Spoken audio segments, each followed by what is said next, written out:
자, 아무래도 우리 요즘 또 여성분들의 정치 의식이 얼마나 높아졌는지 뭐 이런 표현 자체가 성차별적 발언이긴 한데 근데 이제는 뭐 그 정도가 아니라 여성이 판세를 좌지우지하고 당락을 좌지우지한다 해도 과언이 아닙니다. 사실 지난 대선 때 안철수 후보의 지지율을 흐름이 딱 꺾인 그 시점이 바로 그 사립 유치원. 그때 모든 맘카페에서 들고 일어나서 정말 분위기가 살벌했습니다. 그래요, 진짜. 그래서 어떤 분이 저한테 출마하겠다고 해서 어떻게 낙선자한테 와서 상의를 하느냐. 당선자분들께 가서 상의하라. 이렇게 얘기를 했는데 제가 좀 조언을 했습니다. 맘카페에 가서 눈도장 찍어야 된다. 그분들한테 밑보이는 순간 아무것도 할 수 없다. 그래요. 이런 얘기를 네, 거기가 약간 일종의 조직화된 힘이 있습니다. 그리고 여성들은 마음이 하나예요. 남성들하고 일을 해보면 죄송합니다. 어쨌든 좀 이렇게 여러 주머니가 있다 이런 느낌이 드는데 엄마들하고 얘기를 하면 그냥 마음이 한 길이에요. 대부분이. 네. 그럼 거기서 한 길인데 눈밖에 나면 정말 끝이네요. 그래서 당시에 안 후보는 단지 그 사립 유치원 건뿐만 아니라 그걸 해결하는 과정에서도 잘 모른다는 게 드러나서 오히려 그 해결 과정에서가 좀. 근데 그럼 이번에 재수를 엄마들 입장에서 보실 때는 재평가를 나서시는 거죠. 서울시장에 나선다면은. 근데 지방자치단체라고 하는 게 사실 이제 여성의 입장에서 좀 이제 정치와 생활의 밀착화. 그러니까 그 정치가 내 삶을 바꾼다라는 것을 어머님들이 여성들이 받아들인 건데 서울시장은 더 그렇잖아요. 그 대선보다도 훨씬 더 와닿는 지방자치단체라고 하는 게 공약 하나 내놓는 것마다 하나하나가 내 삶에 그대로 연결이 되다 보니까 더 민감하게 받아들일 텐데 안철수 이제 후보로 나서신다고 내일 나서신다고 하니까. 자, 그래서 자연스럽게 서울시장 선거 이야기를 한번 해보도록 하겠습니다. 자, 3파전으로 이제 가는 거죠? 그렇게 된다면? 3-3이 되겠죠. 그러니까 3-3이라는 의미가 다른 게 아니라 일단 전체 구도로 놓고 봤었을 때 말씀드린 안철수 후보가 바른미래당에서 나오고 이제 그 어떤 모양새를 갖추기 위해서 바른미래당 의원들이 서울시장에 출마해 달라라는 요청을 했죠. 김수민 의원이나 오신환 의원이 얘기를 했고 그걸 받아서 내일 이제 기자회견을 해서 정식 발표를 할 예정이라고 하고요. 조금 앞당기자는 얘기도 있었는데 일요일 날 하자고 그러더니 만우절이었고 또 오늘 생각을 했더니 또 4.3이 걸리고 해서 하루 미뤄서 4.4. 내일. 그런데 4.4니까 왠지 좀 날의 어감이 좋지가 않아서. 하여튼 뭐 날을 받으신 거죠. 그렇게 받으신 거니까 그렇게 해서 안철수 이제 바른미래당에서 나오신 걸로 됐고 제가 3.3이라고 한 이유는 민주당 후보가 이제 또 3파전이잖아요. 내부에서도. 그렇죠. 현재 박원순 현 시장이 또 3선으로 또 3이 또 겹치네요. 거기. 도전에 나서고 박영선 의원 이제 다시 재수하시는 셈이잖아요. 사실은 나서는 거고 우상호 의원도 이제 점점점 사실 생각보다 많이 이름을 많이 알리고 계세요. 386이니까 또 3이 들어가네요. 그렇네요. 묘하게 3이 자꾸 나오네요. 3이. 하여튼 동양에서는 3을 좋은 길한 숫자로 치니까 그렇게 해서 결정이 돼서 나오면 3이 하나가 나올 거고 자유한국당에서도 김문수 전 지사 경기지사가 아마 나서실 걸로 지금 생각이 되고 확정된 있어요. 거 아닙니까? 확정이 거의 된 것 같아요. 이제 어쨌든 뭐 자유한국당 입장에서 서울시장 후보를 내지 않는다라고 하는 거는 제1야당인데 시장 후보도 못 낸다는 게 너무 안 되다 보니까 찾다가 그렇게 가신 것 같습니다. 자, 안철수 바른미래당 이 인재영입위원장이죠. 현재 그 공식적인 그 직함이. 자, 근데 여론조사 결과 여러 가지를 보니까 말이죠. 지금 상태로 과연 민주당을 꺾을 수 있을 것인가라고 했을 때 그다지 이렇게 가능성을 두는 분들이 많지 않아서 말이죠. 근데 안철수 지금 이제 후보 곧 되겠죠. 후보 입장에서는 안 나서실 수도 없는 것 같아요. 일단 바른미래당에서의 뭐 그래도 대선 주자 아니었지 않습니까? 대선 주자로서의 정치인으로서 지금 뭐 의원도 아니고 그래도 당직을 맡고 있는 것도 아니고 여기서 그냥 있으면 정말로 잊혀질 수도 있으실 것 같고 또 2위를 하더라도 서울시장에서 2위 정도에서 어느 정도 투표율을 가져가실 수만 있다면 본인이 정치인으로서 경쟁력을 가지는 데 도움이 될 수밖에 없다. 뭐 크게 뭐 몇십 % 좀 차지한다면 그리고 안 나서 버리면 그러면 바른미래당 당 전체를 놓고 봤었을 때도 새로운 출발이라고 하는 명분도 없어지지 않느냐. 그리고 무엇보다 정말 죄송한 얘기지만 자유한국당이 크게 지지를 지금 못 얻고 있는 상황이기 때문에 여기서 나서서 2등이라도 차지하면 오히려 그 전체 구도로 봤었을 때 유리하다는 판단을 하시겠죠. 그렇죠. 뭐 지금 보수 제1당이 되기를 원하는 바른미래당으로서는 아니 그렇게 싫어하십니다. 보수 1당이라고 하지 않고 예. 제3지대이기 때문에. 예. 그러니까 지금 1등 하기보다는 2위 경쟁이 치열해지지 않을까요? 네.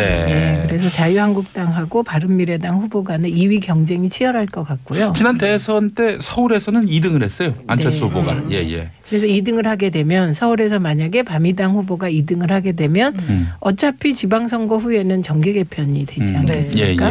그 정계 개편의 주도권을 바미당이 질 수 있죠. 의석수와는 상관없이. 네. 그쪽에서는 바미당이라고 하는 걸 싫어합니다. 바른미래당. 바른미래당이다. 네. 예. 자, 서주영님, 양언니 말씀도 참 예쁘게 하시네요. 예. 이러셨고. 예. 자, 임종현님 그리고 2330번 쓰시는 분 최민희 의원님. 머리에 혹시 헤어롤 오늘 좋은 일 있으신가요? 예. 앞머리가 너무 많이 길어가지고 자르질 못해갖고요. 어디 가서 파면 선고하신다는 얘기도 있던데. 누구를 파면하시려고. 뒤에도 마신 거군요. 네. 이쪽 안쪽으로도. 앞머리만 있는 게 아니라. 네. 근데 그 김문수 전 지사는 잘 알죠, 저희가. 예. 그런데 정말 우리가 과거의 소설을 보면 어떤 사람이 극적으로 막 이렇게 변하고 소설까지 있잖아요. 까피딴리. 예. 그거를 제 인생에 아는 사람이 이렇게 하는 걸 본 거죠. 왜냐하면 서울 지역 노동자 연합 사건이라는 게 있는데요. 이게 85년, 6년 요때 일인데 서울 지역 노동자 연합 사건은 선호련 사건. 그래서 이게 말하자면 진보 운동에서도 가장 왼쪽에 있는 운동이었거든요. 그래서 그때 굉장히 고생하시고 고문당하고 나올 때 뭐라고 했냐면 그놈들은 짐승이었어. 이렇게 고문 경관을 향하여 얘기했고 그게 가슴에 팍 꽂혔던 거거든요. 그런데 오늘날 태극기 집회, 탄핵 반대 집회에도 참여하시면서 아주 굉장히 좀 말하자면 극우적 행보를 보이고 있으시니까 그 진보 운동권 내에서도 가장 극좌적이셨던 스탠스에서 극우적 스탠스로 옮겨간 아주 극적인 케이스가 되겠습니다. 그래요. 꺼삐단이라고 해서 무슨 말인가 하시는 분들이 있을 텐데 이 소설 이름이고 카멜레온 같은 뭐 기회주의적 성향의 주인공을 다룬 소설인데. 근데 김문수 전 지사 같은 경우는 그러다 보니까 그 분석을 좀 다르게 하는 분들도 계세요. 그러니까 이걸 어떤 정치적 성향의 진보냐 보수의 문제가 아니라 이분이 대구에 대한 애착 이게 굉장히 강하신 편이라서 그 지역 정서를 벗어날 수 없었던 것이 아니냐라고 말씀하시는 분들도 계시다. 왜냐하면 이해가 안 가니까 너무 왔다 갔다 하시니까. 극과 극은 통한다. 이걸 아주 몸소 실천하시는 분 같은 느낌인데요. 근데 본인은 되게 쿨하게 그 이유를 설명했어요. 한겨레 신문과의 인터뷰에서 목구멍이 포도청이라 그랬다라는 요지로 얘기를 했습니다. 직업이라서 그건 너무 심하신 거 아닌가요? 그런 인터뷰를 한 적이 있습니다. 이제 뭐 본인은 이제 자유민주주의를 지향하기 위해서 애국적 결단을 한 것이다. 저도 자유민주주의 지향인데. 그렇습니까? 네. 예. 하여간 뭐 김문수 전 지사의 입장은 그러합니다. 변절이 아니다. 그런 입장을 또 밝힌 바 있었습니다. 자, 그래요. 일단 김문수 전 지사가 지금 서울시장 출마를 또 천명한 상태고요. 그런데 자유한국당이 이번 선거부터는 선거비를 본인이 내도록 하게 했다. 그전에는 뭐 큰 선거 같은 경우 당에서 좀 지원해 주는 면이 있었는데 이번엔 알아서 하기엔 제가 알고 있기로는 김문수 전 지사가 지금 목구멍이라고 최민희 의원님이 표현을 쓰셨는데 전 이분이 과거에. 깨끗한 분으로 알고 있어요. 그러니까요. 네. 그럼 어디서 나죠? 그러니까 그게 이제 사실은 문제인데 게다가 또 지금 자유한국당 정치인들 상당수가 15%도 득표 못하면 이거 선거비 보전을 못 하잖아요. 못 받잖아요. 10% 이상은 50%. 예, 그렇죠. 10% 넘었다고 15% 안 되면 절반이 타격이 큰데 절반을 이제 사실은 본인 돈으로 해야 하는데 서울시장 선거가 제가 알고 있기로는 한 30억은 넘겠어요. 제가 이건 예언할 수 있습니다. 15% 받습니다. 그게 걱정하지 마십시오. 서울에서도 15%가 나올까요? 김문수 전 지사가요. 그게 한번 그 가늠자가 될 수도 있을 것 같아요. 홍준표 후보 대선 때는 20% 넘었어요. 간신히. 전체 2위였어요. 아니 홍준표 대표는 3위였습니다. 서울에서 한 21% 정도 됐었을 거예요. 득표율이. 그러니까 지난 대선 벌써 이제 1년 됐는데 그때랑 지금이랑도 우리가 이제 20%, 20%대에 여전히 이제 뭐 박 전 대통령을 지지하거나 이런 성향으로 분류되는 분들이 마음을 안 바꾸셨나를 서울시장 선거에서도 볼 수 있을 것 같아요. 더군다나 이제 그분들이 안철수 후보가 나선다고 하면 네. 그 표가 안철수 후보께로 갈 수 있을지 안 갈 수 있을지를 접한가름해보는 가능성이 될 수 있을 것 같고 네. 결국 이제 김문수 전 지사를 내신다고 하는 것은 자유한국당이 입장 정리가 좀 저는 됐다. 그러니까 확장성보다는 네. 그냥 확실한 쪽으로 가자. 콘크리트 쪽으로 가자. 아, 그런데 말이죠. 네. 그거 사실은 도시 선거는 좀 뭐랄까요, 좀 중도적 색깔을 가진 분을 내세우는 게. 아니 그러니까 그게 지금 찾을 수가 없다라는 그러니까 기왕이면. 네. 아니 그래서 뭐 여러분들을 태핑을 했는데 다 싫다고 하셨잖아요. 뭐 전 서울시장도 그랬었고 오세훈 시장도 그랬었고 홍정욱 전 의원도 그랬었고 예. 또 최근에 이제 김병준 교수 같은 경우도 네. 노크를 해봤습니다만은 다 안 됐던 게 예. 그래서 저는 후보의 포기가 아니라 당의 입장 정리로 가지 않을까. 라는 생각도 들어요. 안 그렇고는 어떻게 김문수 전 지사를 내세우고 있어요. 아니 그래서 최근 또 보다 보니까 뭐 황교안 전 총리 설도 나오던데. 제가 이제 보면요. 법조인 출신들이 정치권에 나서기 굉장히 어려운 게 법조인들이 좀 조심스러울 수밖에 없어요. 뭐 재판을 하다 보면 약간 소심하다는 게 중론이지 않습니까? 법조인들에 대한 평가가 아주 일찌감치 뛰어들지 않는 한은 법조인들은 어느 정도 확실하지 않으면 못 나서는데 황교안 전 총리 입장에서 지금 상황에서 자유한국당의 간판을 걸고 나선다? 어렵죠. 게다가 또 관료 출신이다 보니까 그 법조인인데다 관료인 출신이다 보니까 이 신중함에 또 신중함을 절대로 못 나오십니다. 정말 장담할 수 있습니다. 선거는 안 나오지만 지방선거 이후에 보수가 재편되는 과정에서는 일정하게 역할을 하지 않을까 싶습니다. 그때 이제 홍준표 대표는 그러겠죠. 아니 이건 내가 한번 출마해달라고 했는데 그때는 아무 대답도 안 하고 이제는 나온다고 했어요. 이 말이 돼요. 그러면 그 시점에서는 아마 홍준표 대표가 그런 시점이 됐었을 때도 그런 목소리를 낼 수 있는 자리에 계속 계실지. 본인은 의지를 갖고 있어요. 6석. 예? 6석이 안 돼서 거기서 밀려나실지. 광역단체장. 6석. 근데 본인은 지금 6석 안 되더라도 계속해서 남겠다고 하시잖아요. 자, 6개의 광역단체장 자리. 그러면 뭐 일단 영남으로 한번 쳐보죠. 부산, 울산, 대구 그리고 경남, 경북이 5개. 이 5개는 충남. 네, 피닉대의 등장으로 충남이 부활. 충남까지. 진짜 그분은 정말. 그래요. 그게 정말 인재 그 저 초등학교 제주도. 제주도. 원희룡 지사의 제주도. 그러면 7개까지도 바라볼 수 있겠네요. 그렇죠. 뭐 가능성이야 뭐 바라볼 수 있다는 얘기로 드렸습니다. 제가.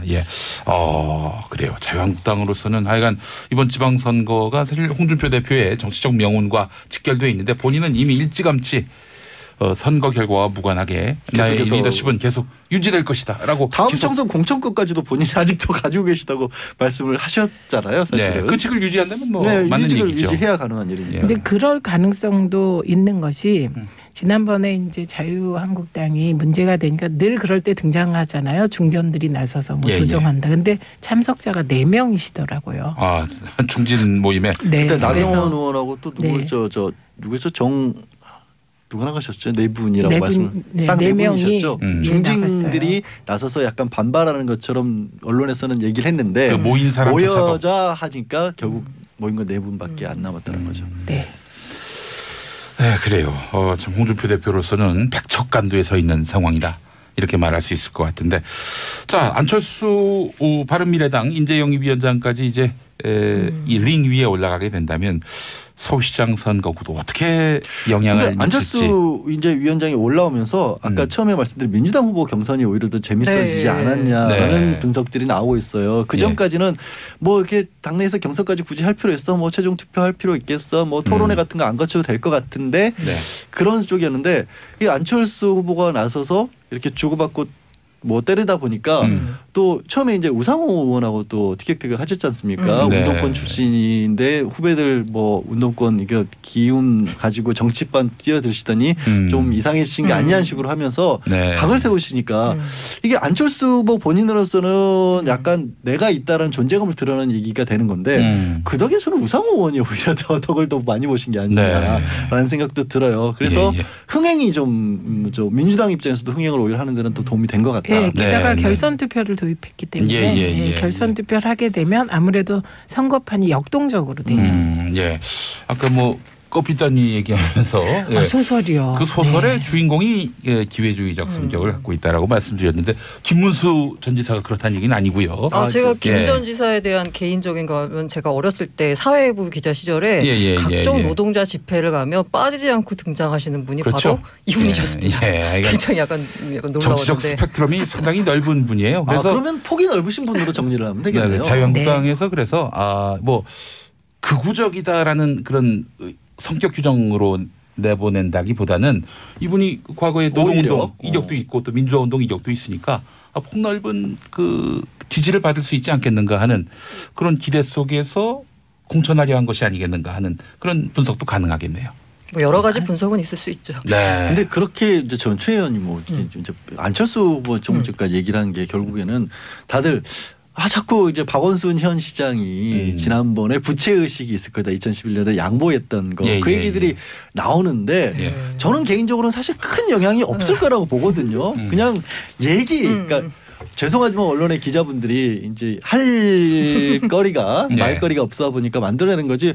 그 이후로 당도 바뀌었고 뭐 안철수 후보 같은 경우도 민주당 들어왔다가 나가기도 하셨고 했기 때문에 이제 더 이상 박원순 현 시장이 그것 때문에 한번 양보 받았으니까 조금 그거 좀 마음에 짐이 있을 것이다 이런 거는 아예 성립이 안 될 것 같은데 그거는 오히려 그냥 들고 나오는 얘기밖에 안 될 것 같아요. 최 의원님도 그렇게 생각하지 않으세요? 안철수 후보가 이걸 들고 나온 적 없습니다. 언론이 그랬어요.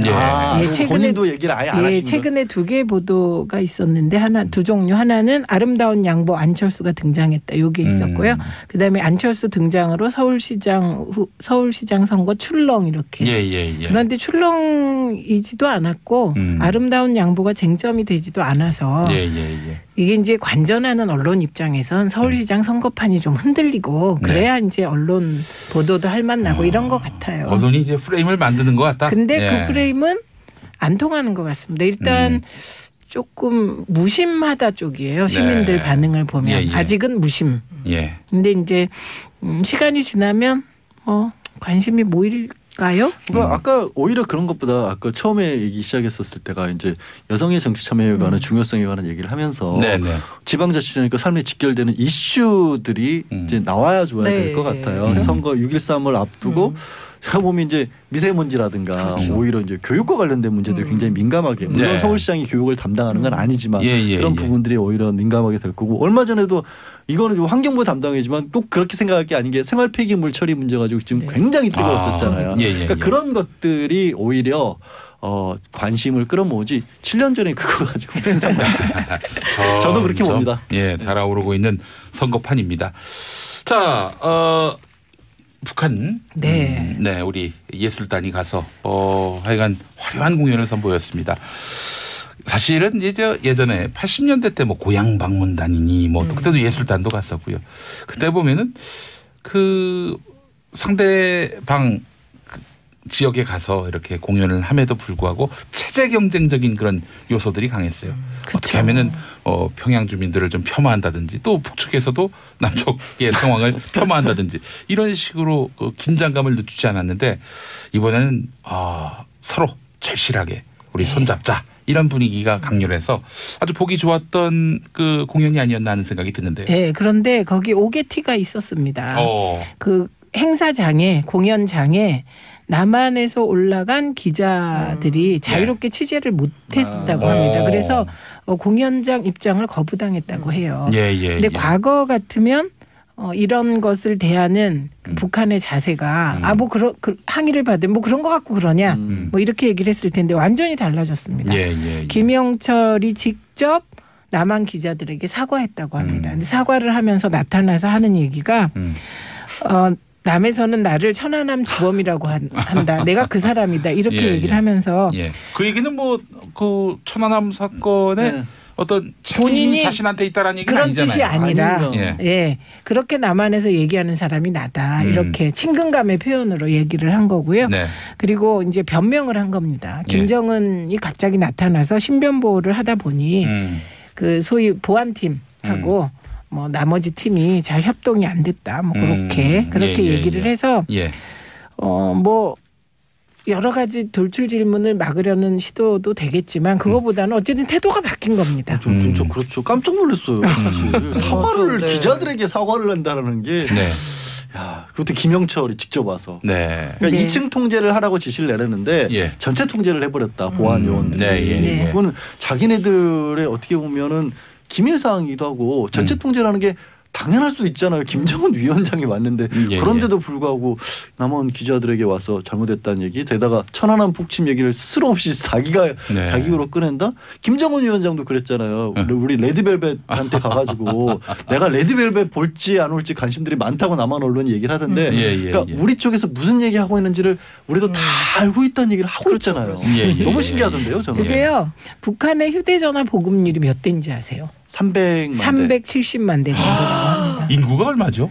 북한 인구가 2천만? 좀 넘는 걸로. 그 정도입니다. 그러니까 상당하네요. 370만 대가 보급이 됐는데 이 370만 대가 보급됐다는 이 얘기는 이후에 600만 대 막 이렇게 간다는 뜻이고요.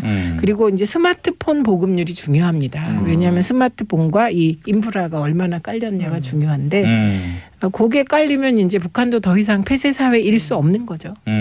알겠습니다. 김정은 위원장이 거기 출연진들하고 같이 찍은 사진을 보면서 너무 약간 충격이었어요. 일종의. 한 명 한 명 또 압수해 주는 모습. 예. 알겠습니다.